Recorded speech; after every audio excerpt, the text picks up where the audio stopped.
ये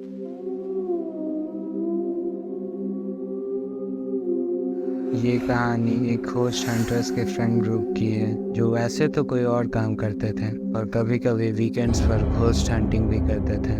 उन्होंने काफ़ी सारी जगहों को इन्वेस्टिगेट किया था पर उन्हें अब तक कुछ खास नहीं मिला था, जिस कारण उन्हें लगने लगा था कि भूत वूत जैसा कुछ नहीं होता। पर एक दिन अचानक एलेक्स, जो उस ग्रुप का एक इम्पोर्टेंट और देखा जाए तो सबसे घमंडी मेंबर था, उसके घर एक बहुत अजीब सा लेटर आया। उस लेटर का एनवलप ऊपर से तो नॉर्मल लग रहा था, पर जैसे ही एलेक्स ने उस एनवलप को खोल के देखा, उसके तो होश ही उड़ गए। उस एनवलप में एक पुराना सा पेपर था, मानो जैसे 200-300 साल पुराना हो, और उस पेपर में खून से लिखा हुआ था। एलेक्स ने जब वो लेटर देखा, उसकी आंखों की पुतलियां छोटी हो गईं, मानो एलेक्स को मन में समझ आ गया हो कि ये खून है। पर इसको पक्का करने के लिए जब एलेक्स लिखे हुए को छूता है तो शॉक से उसके हाथ से वो लेटर गिर जाता है। एलेक्स एक मेडिकल स्टूडेंट था और एक सर्जन के साथ उसने काम भी किया था, इसलिए उसे पता था कि सूखा हुआ खून कैसा होता है। फिर भी एलेक्स ने हिम्मत करके वो इनविटेशन उठाया और ध्यान से पढ़ने लगा। अगली सुबह वो उस लेटर को लेकर अपने दोस्तों के पास गया। उस लेटर को देखकर उसके सारे दोस्त हैरान। ये लेटर एक इनविटेशन था, एक हवेली इन्वेस्टिगेट करने का इनविटेशन। उनके काम की वजह से उनको काफ़ी सारे इनविटेशन आते रहते हैं, पर आज तक कभी खून से लिखा हुआ इनविटेशन उन्हें नहीं आया था। माइक ने सीरियस होकर बोला, हो सकता है वो किसी चोर या डाकू का अड्डा हो। माइक भले ही मजाकिया था, पर सबसे होशियार था। उन सब की बातों पर ज़्यादा ध्यान ना देकर चार्ली उस लेटर को देखे जा रहा था और फिर अचानक बोला, नहीं, अगर वहाँ चोर या डाकू होते तो हमें ऐसे अपने पैर पर कुल्हाड़ी मार के नहीं बुलाते। एमा बोली, हो सकता है वो हमें मारकर गांव वालों को डराना चाहते हों। ये सुनते ही चार्ली तुरंत बोला, नहीं, अगर ऐसा होता तो वो हमें एक फैन की तरह भी लेटर लिख सकते थे। वैसे भी खून देखकर किसी का सबसे पहला रिएक्शन यही होता है कि वो पुलिस में कंप्लेन कर दे, फिर तो वो पकड़े ही जाते हैं, तो वो ऐसा क्यों करेंगे। ये सुनकर अब सबको पक्का लगने लगा था कि इसके पीछे जरूर ही किसी काली शक्ति का हाथ है। थोड़ी देर की शांति के बाद एलेक्स बोला, ये सब बेकार बातें हैं, जरूर किसी ने हमारे साथ मजाक किया है। पर उस वक्त ये बात बिल्कुल सच को नकारने जैसी लग रही थी।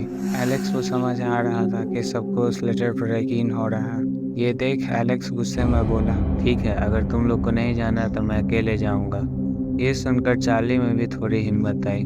फिर वो बोला, एलेक्स सही कह रहा है, भूत वूत कुछ नहीं होता। तुम लोगों को कुछ समझ नहीं आ रहा है, बस इसलिए तुम लोग भूत का नाम ले रहे हो। हम कल ही उस लेटर वाले एड्रेस पर चलेंगे। माइक और एमा में अब भी वो हिम्मत नहीं आई थी, पर वो मना नहीं कर पा रहा था। अगले दिन शाम को वो लोग एड्रेस पर पहुंचते हैं। उस दिन पूर्णिमा की रात और पक्के रास्ते से थोड़ी दूर ही वो हवेली थी, पर वहाँ तक खराब रास्ते के कारण गाड़ी नहीं जा सकती थी। और सच बताएं तो अगर वहाँ वो काली डरावनी हवेली नहीं होती तो वो एक बहुत अच्छा नाइट पिकनिक स्पॉट था। हवेली के गेट के बाहर तक सब कुछ ठीक चल रहा था, पर जैसे ही वो हवेली के गेट से अंदर घुसे, उन्हें बहुत भारी और घुटन सी महसूस होने लगी थी। ये देख एलेक्स और चार्ली को भी अब थोड़ा डर लगने लगा था। फिर वो लोग आगे बढ़ते हैं और हवेली के बगीचे, जहाँ सिर्फ सूखे घास थे, इससे होते हुए हवेली के अंदर जाते हैं।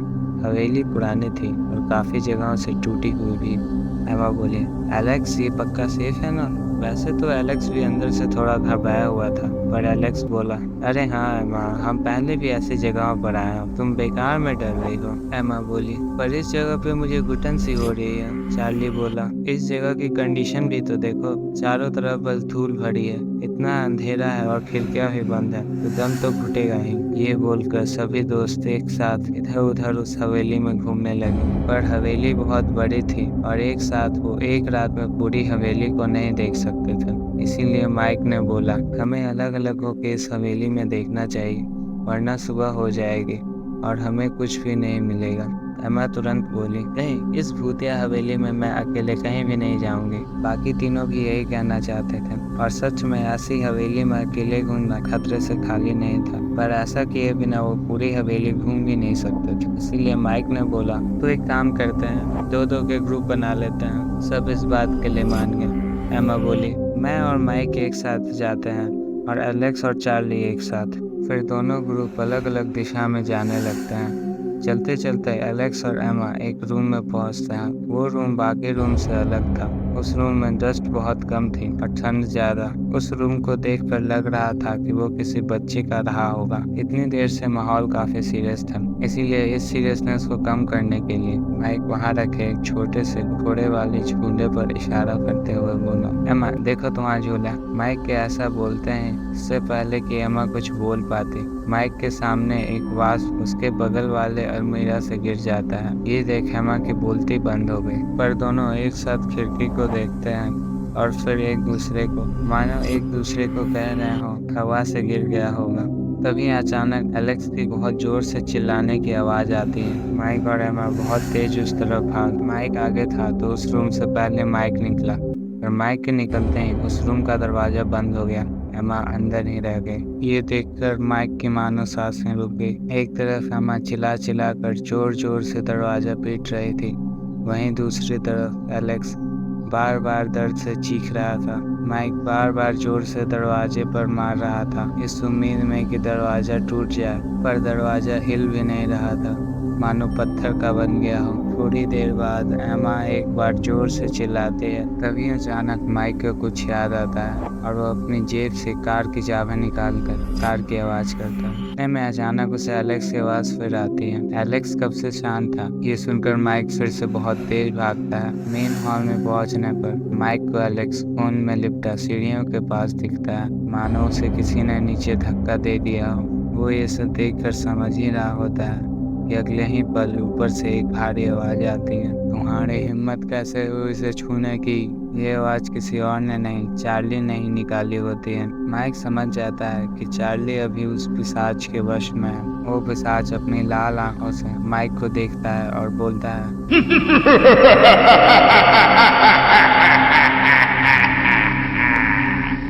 तुम्हें भूत देखना था ना, लो देखो। माइक के तो मानो होश ही उड़ गए थे। ये सब देखकर माइक की हालत खराब होते जा रही थी। तभी अचानक हवेली का दरवाजा खुल जाता है और गांव के पंडित जी काफी सारे सेवकों के साथ उस हवेली में आ जाते हैं। उनके हाथों में धूपदानी थी और वो भगवान नारायण का नाम ले रहे थे। देखते ही देखते वो धुआं पूरे वातावरण में फैल गया। जब माइक वापस चार्ली की तरफ पलटा तो वो पिशाच चार्ली को छोड़ के जा चुका था। चार्ली वहाँ बेहोश पड़ा था। माइक बिना वक्त गवाए तुरंत ही एमा को बचाने जाता है। उस रूम के पास पहुंचते ही माइक ने देखा कि रूम का दरवाजा खुला है। एमा वहां दरवाजे के पास बेहोश पड़ी थी। उसके सर पे गहरी चोट आई थी और वो फोड़े वाला झूला भी वहीं टूटा पड़ा था। पर बिना उन सब पर ध्यान दिए माइक एमा को नीचे ले जाता है। 2 दिन बाद एक एक कर सबको होश आ जाता है। एमा सबसे आखिरी में उठी थी। होश आते ही वो देखती है कि वो हॉस्पिटल में है और उसके पास वाले बेड पर चार्ली और एलेक्स भी लेटे हुए हैं। एमा हड़बड़ाकर उठने की कोशिश करती है, पर उसको ऐसा करता देख माइक उसे शांत करता है और बोलता है, तुम्हें चोट लगी है, तुम आराम करो। एमा थोड़ी शांत होती है